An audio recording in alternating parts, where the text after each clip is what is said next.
الحمد لله نحمده ونستعينه ونستغفره ونؤمن به ونتوكل عليه ونعوذ بالله من شرور أنفسنا ومن سيئات أعمالنا من يهده الله فلا مضل له ومن يضلل فلا هادي له ونشهد أن لا إله إلا الله وحده لا شريك له ونشهد أن سيدنا ومولانا محمدا عبده ورسوله صلى الله عليه وعلى آله وأصحابه وسلم تسليما كثيرا كثيرا.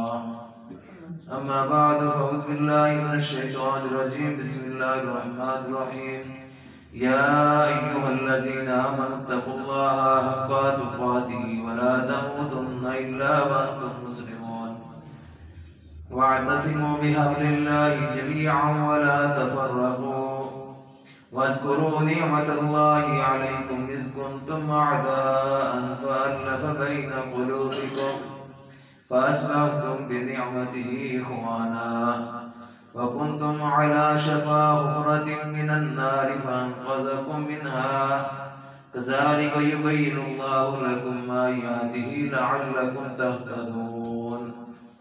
ولتكن منكم أمة يدعون إلى الخير ويأمرون بالمعروف وينهون عن المنكر وأولئك هم المفلحون. حضرات گرامی درود شریف بجھا پڑھا. اللهم صل على سيدنا مولانا محمد وعلى آل سيدنا مولانا محمد وبارك وسلم. میں نے آپ کے سامنے قرآن مجید کی چند آیات تلاوت کی ہیں. سورہ آل عمران کی آیات ہیں، چوتھے پارے میں ہیں.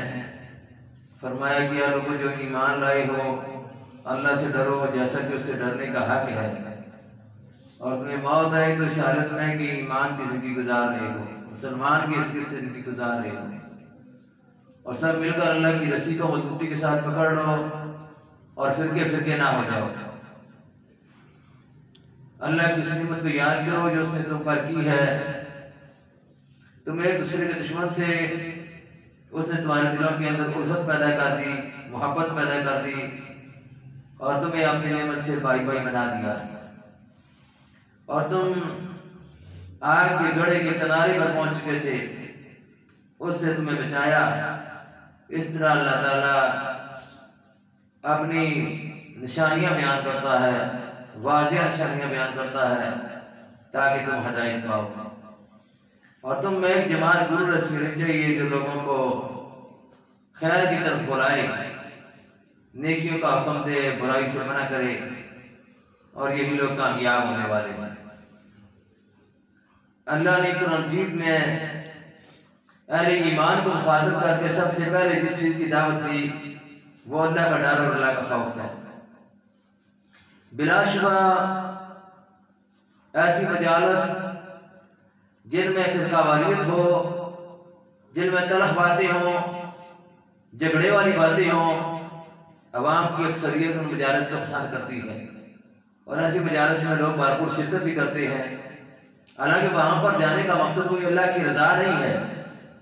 اللہ کی رضا کیا ہے کہ مجلس اگر کوئی برپا کی جائے، بیٹھا جائے، تو اس میں صرف اور صرف اللہ کی رضا، اللہ کی خوشنودی، آخرت کی باتیں، قیامت کی باتیں، حشر نشر کی باتیں، اپنے ایمان کو تازہ کرنے کی باتیں کی جائیں، قرآن پڑھ کر سنایا جائے، لوگوں کو قرآن کی طرف دعوت دی جائے کہ یہی وہ راستہ ہے جو نجات کا راستہ ہے، یہی کامیابی کا راستہ ہے، یہی امت کی سربلندی کا راستہ ہے، اور اسی میں امت کی کامیابی ہے. تو سب سے پہلی چیز اللہ نے فرمائی ہے ایمان کو مخاطب کر کے کیا لوگوں جو ایمان لائے ہو اللہ سے ڈرو جیسا کہ اس سے ڈرنے کا حق ہے. اہل ایمان کو مخاطب کر کے پکارنا بہت بڑی سعادت ہے. پھر اللہ پکار رہا ہے، اللہ آواز دے رہا ہے، وہ لوگوں جو ایمان لائے ہو. بڑے پیارے انداز سے اللہ بلا رہا ہے، اور لوگوں جو ایمان لائے کیا کرو؟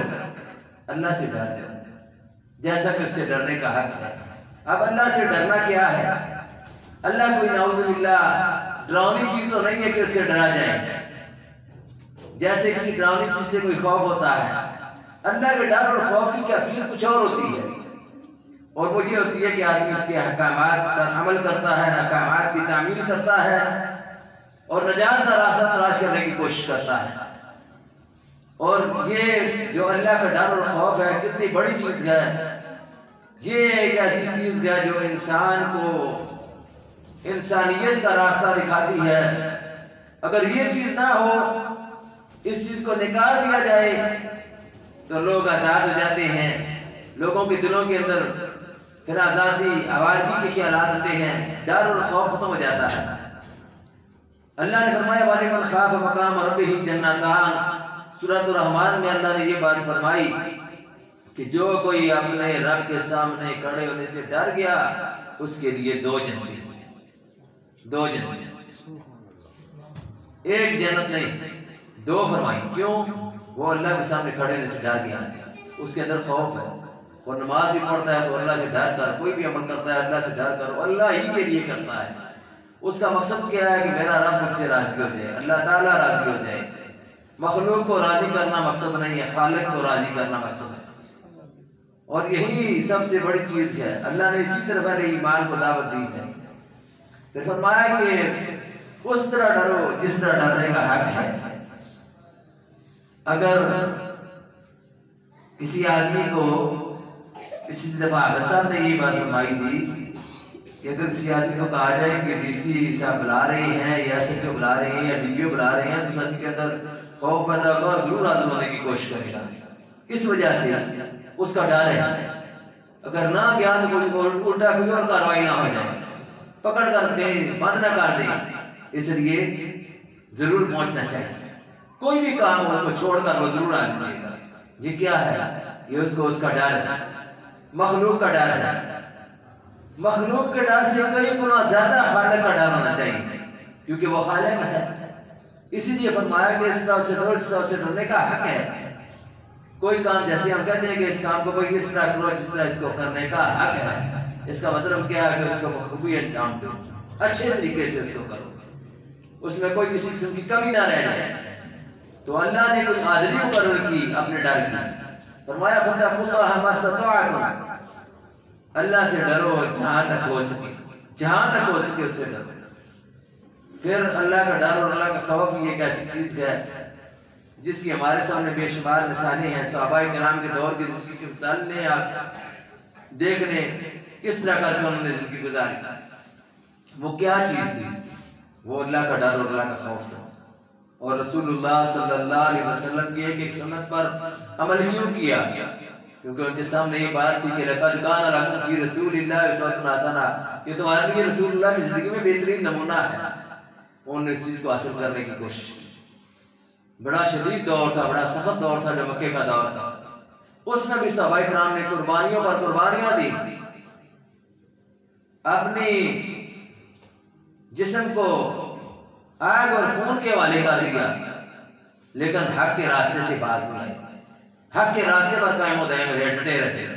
اللہ نے یہی علی ایمان سے مطالبہ کیا، یہ نہ سمجھ لو کہ ہم نے ایمان لیا یا اب ہم کو چھوڑ دیا جائے گا۔ احسب الناس ان یقولوا آمنا وهم لا یفتنون، کیا لوگوں نے یہ خیال کیا کہ ہم ایمان لے آئے اب ان کی آزمائش نہیں کی جائے گی؟ آزمائش ضرور کی جائے گی۔ وَلَنَبْلُوَنَّكُمْ بِشَيْءٍ مِّنَ الْخَوْفِ وَالْجُوعِ وَنَقْصٍ مِّنَ الْأَمْوَالِ وَالْأَنفُسِ وَالثَّمَرَاتِ، اللہ فرماتے ہیں ضرور میں آزماؤں گا۔ اللہ نے آزمانا ہے، اہل ایمان کی آزمائش ہوگی۔ تو اہل ایمان کو یہ بات کہی گئی ہے کہ اللہ سے اس طرح ڈرو سے ڈرنے کا حق ہے۔ پھر اس کے بعد کیا فرمایا؟ وَلَا تَمُوتُنَّ إِلَّا وَأَنْتُمْ مُسْلِمُونَ، اور تمہیں موت آئے تو اس حالت میں کہ مسلمان کی حیثیت سے زندگی گزار رہے ہو۔ یہ ڈر رمضان کے مہینے تک کے لیے نہیں ہونا چاہیے، صرف جمعے کے دن کے لیے نہیں ہونا چاہیے، یا صرف کسی مجلس میں جب تک موجود رہے اس وقت تک کے لیے نہیں ہونا چاہیے، بلکہ اس ڈر کی کیفیت فرمائی کہ جس وقت تک موت نہ آ جائے اس وقت تک اللہ کا ڈر دامن گیر رہنا چاہیے، قائم و دائم رہنا چاہیے، ہر وقت اللہ کا ڈر رہے، پھر آدمی جا کر اللہ کی نافرمانیوں سے رک سکتا ہے اور باہر آ سکتا ہے۔ فرمایا سب مل کر اللہ کی رسی کو مضبوطی سے پکڑ لو اور فرقے فرقے نہ ہو جاؤ۔ تفرقہ بازی بہت بڑی لعنت ہے، اس کو لوگ پسند تو کرتے ہیں، بڑا لوگوں کا یہ عظیم مشغلہ ہے، اس طرف مولویوں نے بھی لوگوں کو لگایا ہوا ہے اور لوگ خود بھی اس طرف جانے کو پسند کرتے ہیں، اسی لیے ان محافل کو، ان پروگراموں کو زیادہ اہمیت دیتے ہیں۔ لوگ نہ جائیں یہ باتیں ہونی بند ہو جائیں۔ ہاں میں نے آج تک اللہ کا شکر ہے اور ہمارے والد صاحب بھی رحمۃ اللہ علیہ، کبھی ہم نے کسی کو نہیں کہا کہ تم بریلوی ہو جاؤ اس میں تمہاری نجات ہے، دیوبندی ہو جاؤ اس میں تمہاری نجات ہے، اہل حدیث ہو جاؤ اس میں تمہاری نجات ہے، شیعہ ہو جاؤ اس میں تمہاری نجات ہے۔ ہم نے کبھی یہ لفظ استعمال نہیں کیے۔ ایمان والوں کے ساتھ بات صرف کی ہے تو ایمان کے وہی الفاظ استعمال کیے جو قرآن نے استعمال کیے ہیں، اور لوگوں کو دعوت دی ہے تو اس بات کی کہ اس فرقہ واریت کو چھوڑ دو۔ علامہ اقبال رحمۃ اللہ علیہ بھی یہی دعوت دیتے رہے، فرقہ بندی ہے کہیں اور کہیں ذاتیں ہیں، کیا زمانے میں پھرنے کی یہی باتیں ہیں؟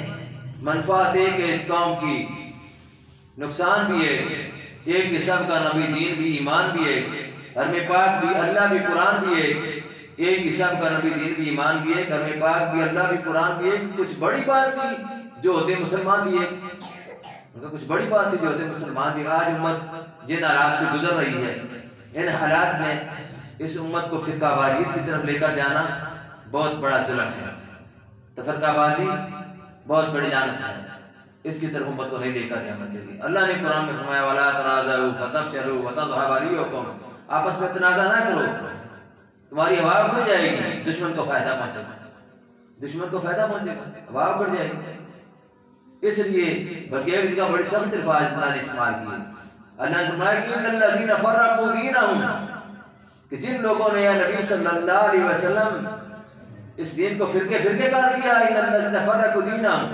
وکانوا شیعا لست منہم فی شیء، آپ کا ان کے ساتھ کوئی تعلق نہیں، آپ صلی اللہ علیہ وسلم کا اللہ ہمارے ان کے ساتھ ہے کوئی تعلق نہیں، جو فرقہ واریت کی طرف لوگوں کو بلاتے ہیں۔ ان الذین فرقوا دینہم وکانوا شیعا لست منہم فی شیء انما امرهم الی اللہ، ان کا معاملہ اللہ کے سپرد ہے، انما امرهم الی اللہ ثم ینبئهم بما كانوا یفعلون، جب وہ میرے پاس آئیں گے پھر میں ان کی خبر لوں گا، پھر میں ان کی خبر لوں گا۔ اللہ پوچھے گا، ایسے ہی تو نہیں کہ تم امت کو جس طرح مرضی لگائے رکھو، اللہ تم سے نہیں پوچھے گا۔ ایک ایک حرکات و سکنات کو اللہ تعالیٰ دیکھ رہا ہے اور فرشتے نوٹ کر رہے ہیں۔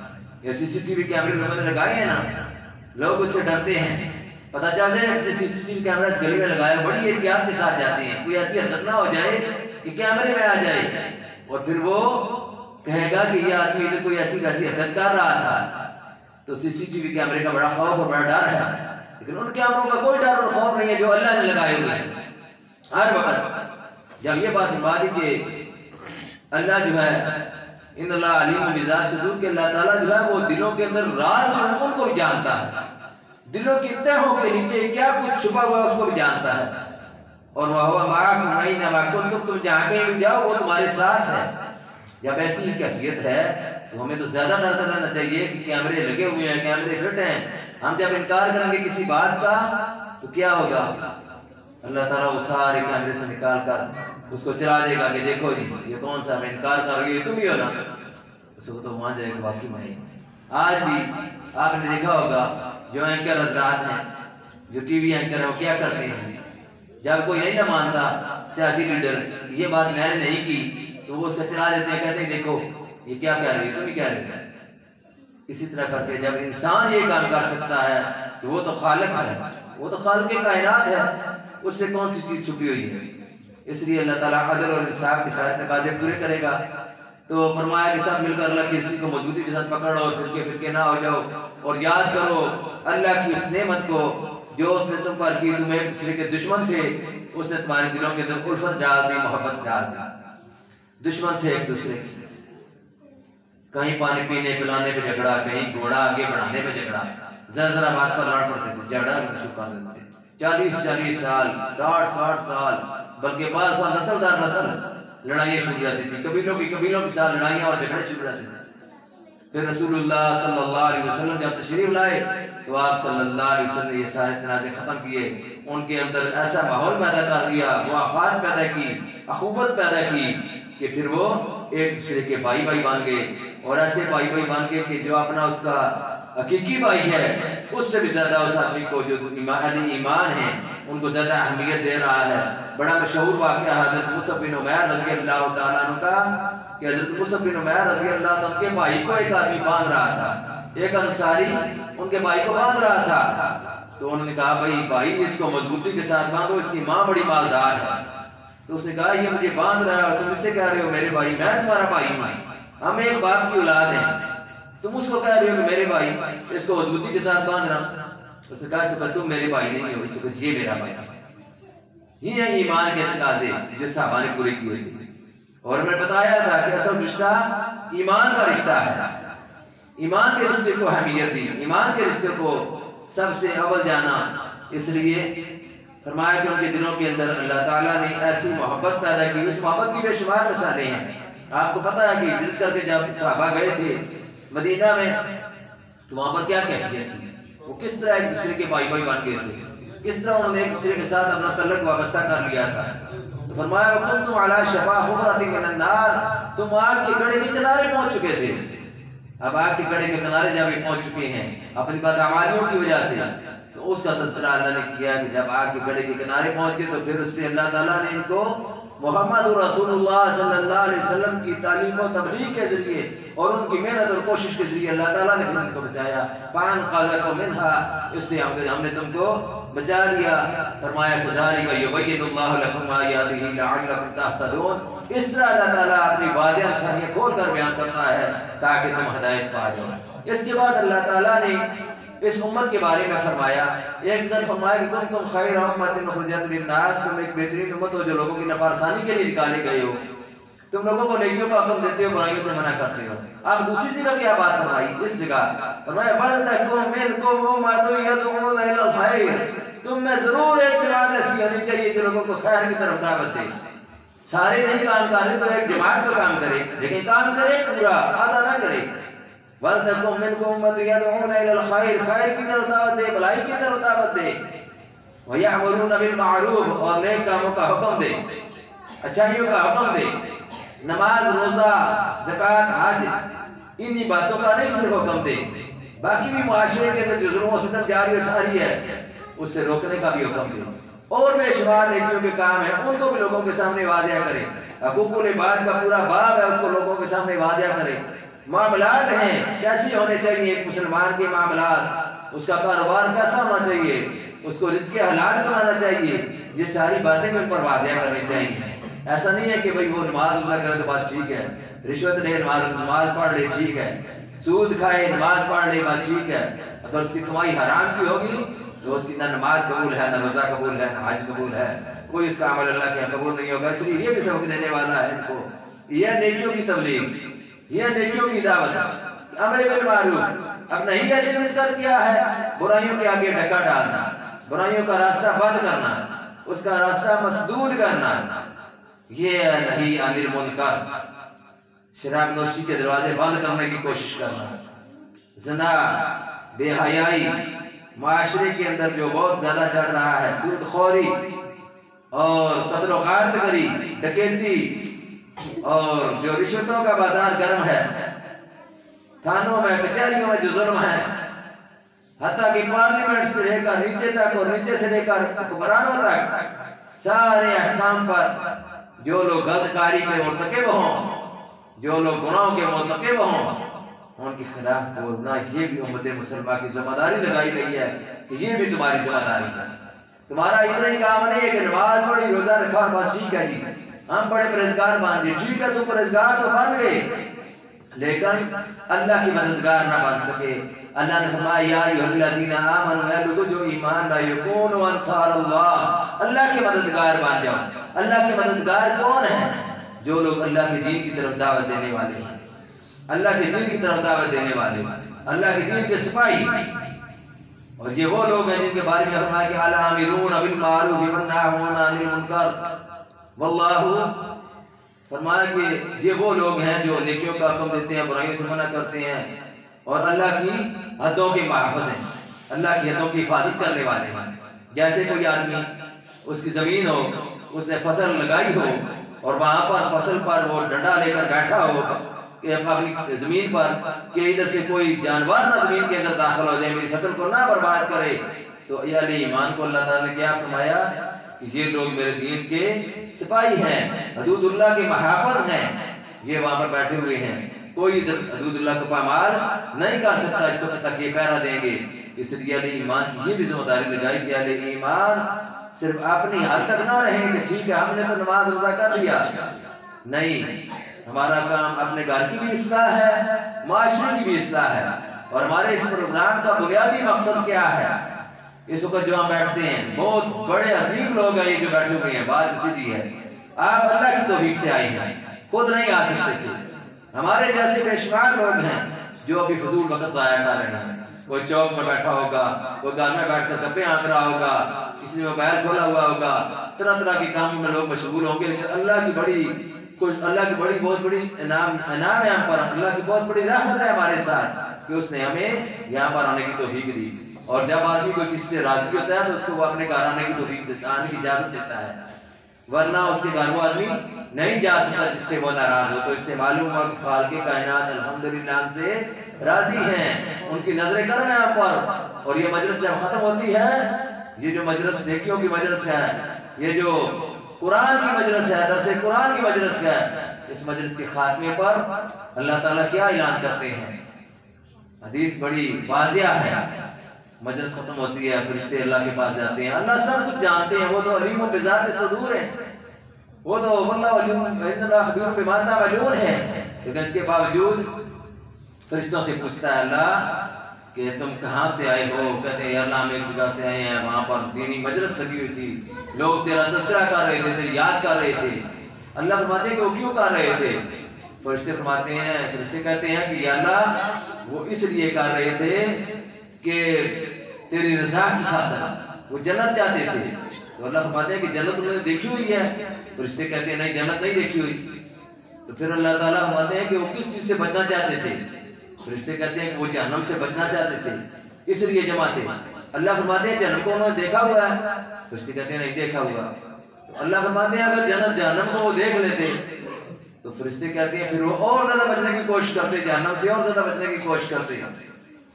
تو اللہ تعالیٰ پھر کیا کہتے ہیں؟ اللہ فرماتے ہیں کہ فرشتوں وہ میری خاطر جمع ہوئے تھے۔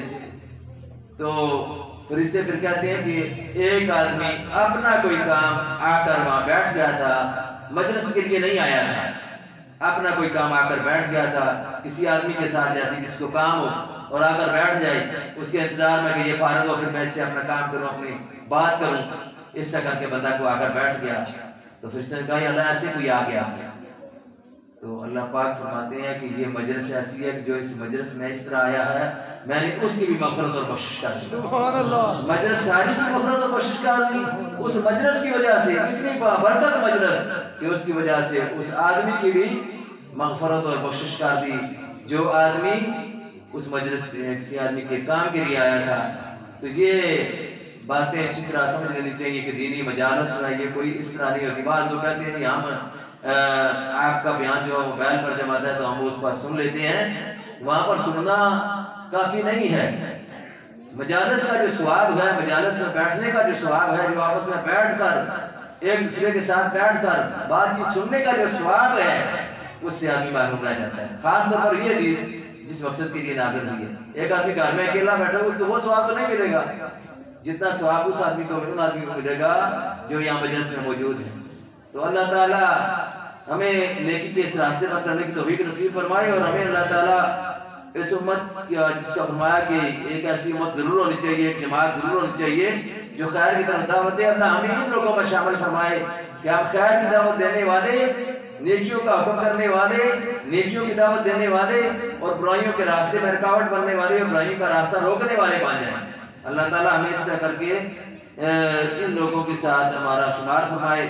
تو امت کی یہ بہت بڑی ڈیوٹی ہے، اس وقت شیطان اپنے پورے لاؤ لشکر کے ساتھ میدان میں موجود ہے، اس کے ساتھ ہی اس کے کارندے اپنا کام کر رہے ہیں، بدعات بھی پھیلا رہے ہیں، شرک کی طرف بھی لوگوں کو دعوت دے رہے ہیں، اور لوگ جو ہیں ان کی دعوت پر لبیک بھی کہہ رہے ہیں، اور اسی طرح کر کے معاشرے کے اندر جو گناہ ہو رہے ہیں، جو بدکاریاں ہو رہی ہیں، بے حیائیاں ہو رہی ہیں، رشوت کا بازار گرم ہے، ظلم کا بازار گرم ہے، طرح طرح سے لوگ جو ہیں وہ شیطان کے وسوسے، شیطان کے خیالات، شیطان کی تبلیغ، شیطان کی دعوت کو پھیلا رہے ہیں۔ تو اس سب کا علاج کیا ہے؟ اس کا علاج یہ اللہ کا قرآن ہے۔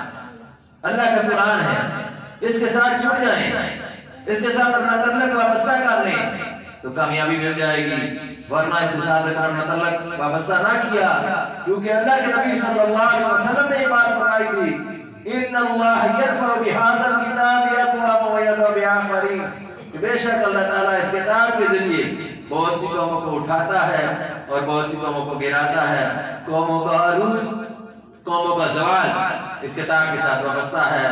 جو قوم اس کتاب کے ساتھ اچھا سلوک کرے گی اس قوم کو اللہ تعالیٰ عروج نصیب فرمائے گا، ترقی نصیب فرمائے گا، کمال دے گا۔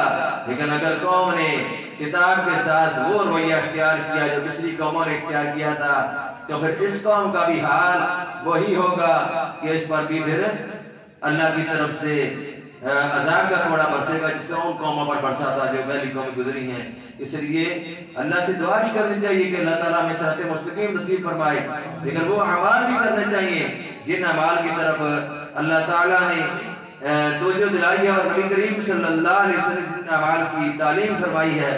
اس لیے کہ نیکی کی دعوت اور برائی سے منع کرنا یہ اہل ایمان کا عظیم ترین فریضہ ہے۔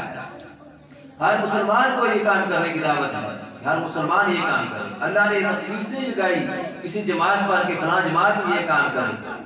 ہم کو یہ کام اپنے گھروں میں بھی کرنا چاہیے، بازاروں میں بھی کرنا چاہیے، دکانوں پر بھی کرنا چاہیے، مارکیٹوں میں بھی کرنا چاہیے۔ اپنے جو جاننے والے جس سطح پر لوگ ہیں ان پر یہ کام کرنا چاہیے، اور خاص طور پر ہم میں لوگ ایسے بھی موجود ہیں جن کے ان کے یار ان کے دوست بات مانتے ہیں، ان کی اپنے برادری کے لوگ بات مانتے ہیں، ضرور ان کو چاہیے کہ باقی جہاں پر اپنی باتیں منواتے ہیں یہ دین کی بات بھی ان تک پہنچائیں، اور یہ یاد رکھیں کہ دین کیا ہے۔ لوگوں نے سمجھا کہ شاید نماز روزہ زکوٰۃ صرف دین ہے، بھائی ان چیزوں کا تعلق مذہب سے ہے، مذہب الگ چیز ہے، دین الگ چیز ہے۔ دین کو اللہ نے قائم کرنے کا حکم دیا ہے۔ اللہ نے فرمایا اقیموا الدین ولا تتفرقوا فیہ، دین کو قائم کرو اور اس میں فرقہ بازی نہ کرو، دین کو قائم کرنے کا حکم دیا۔ تو اس لیے اہل ایمان کو دین کو قائم کرنے کے لیے بھی کوشش کرنی چاہیے کہ اللہ کا نظام اللہ کی زمین پر جاری و ساری ہو۔ آج کتنا ظلم ہو رہا ہے کہ اللہ کا دین جو ہے وہ قرآن مجید میں مسجدوں میں رکھا ہوا ہے، اور سارے قوانین کس کے بن رہے ہیں؟ انگریز کے قوانین بن رہے ہیں، انگریز کی مرضی کے مطابق قوانین بنتے ہیں، بل پاس ہوتے ہیں، سب کچھ ہوتا ہے۔ ورنہ مسلم معاشرہ ہو، مسلمان ہو، اسلامی حکومت ہو، مسلمانوں کا وہ ملک ہو جس کا مطلب کہ پاکستان کا مطلب کیا لا الہ الا اللہ، اور وہاں پر کسی گورے کا قانون ہو، یہ ایسا بالکل نہیں ہو سکتا۔ اللہ کی زمین پر اللہ نے فرمایا کہ الحکم الا للہ، اللہ کی زمین پر اللہ کا حکم ہونا چاہیے۔ پھر فرمایا کہ ومن لم يحكم بما انزل الله فاولئك هم الكافرون، کہ جو لوگ اللہ کے نازل کیے ہوئے کے مطابق فیصلے نہ کریں وہی لوگ ظالم ہیں، فرمایا وہی لوگ کافر ہیں۔ ایک نے فرمایا کہ وہی لوگ ظالم ہیں، ومن لم يحكم بما انزل الله فاولئك هم الظالمون۔ اس لیے یہ بات بھی قابل غور ہے اور ہمیں اس پر بھی توجہ دینی چاہیے کہ ہم اس ملک کی شہری ہیں، اس ملک میں رہتے ہیں، ہمارے ملک کے حالات کس طرف جا رہے ہیں، اور سب سے بڑا سبب یہی ہے یہاں پر پریشانی کا، یہاں پر ٹینشن کا، اور یہاں پر جو ظلم کا دور ہے اس کے خاتمے کے لیے بھی یہی چیز ضروری ہے کہ اللہ کا نظام اللہ کی زمین پر جاری ساری کیا جائے۔ تمام مسائل کا ایک ہی حل ہے کہ اسلامی شریعت کا نفاذ، اگر اسلامی شریعت کا نفاذ ہو جائے تو پھر سارے مسائل حل ہو جاتے ہیں۔ لوگ کہتے ہیں کیسے حل ہو جاتے ہیں؟ ہمارے پاس بے شمار مسائل ہیں، صحابہ کرام کے دور میں ایسا کوئی مسئلہ نہیں پیدا ہوا تھا، مہنگائی، بے روزگاری اور اس طرح کر کے یہ ایسے مسائل بعد کے مسائل ہیں۔ جب اللہ کا قانون ہوتا ہے اللہ فرماتے ہیں وَلَوْ أَنَّ مَقَامُ التَّوْرَاةَ وَالْإِنْجِيلَ لَأَكَلُوا مِنْ فَوْقِهِمْ وَمِنْ تَحْتِ أَرْجُلِهِمْ، اگر وہ تورات اور انجیل کو قائم کرتے تو آسمان بھی ان کے لیے رزق برساتا، زمین بھی ان کے لیے رزق کرتی۔ جہاں پر اللہ کا نظام ہوتا ہے اس کی برکات ہوتی ہیں، یہ اللہ رزق دینے والا ہے، اس لیے اس کی یہ برکات ہوتی ہے کہ اللہ تعالیٰ وہاں پر ایسے ذرائع پیدا کر دیتا ہے، ایسے مسائل پیدا کر دیتا ہے کہ وہاں پر رزق جو اس طرح کر کے فراوانی کے ساتھ ہوتا ہے، زمین بھی رزق کو کرنا شروع کر دیتی ہے، آسمان بھی رزق برسانا شروع کر دیتا ہے۔ اس لیے اللہ سے دعا ہے کہ اللہ تعالیٰ ہمیں اس نظام کے لیے محنت اور کوشش کرنے کی توفیق نصیب فرمائے۔ وآخر دعوانا الحمدللہ رب العالمین۔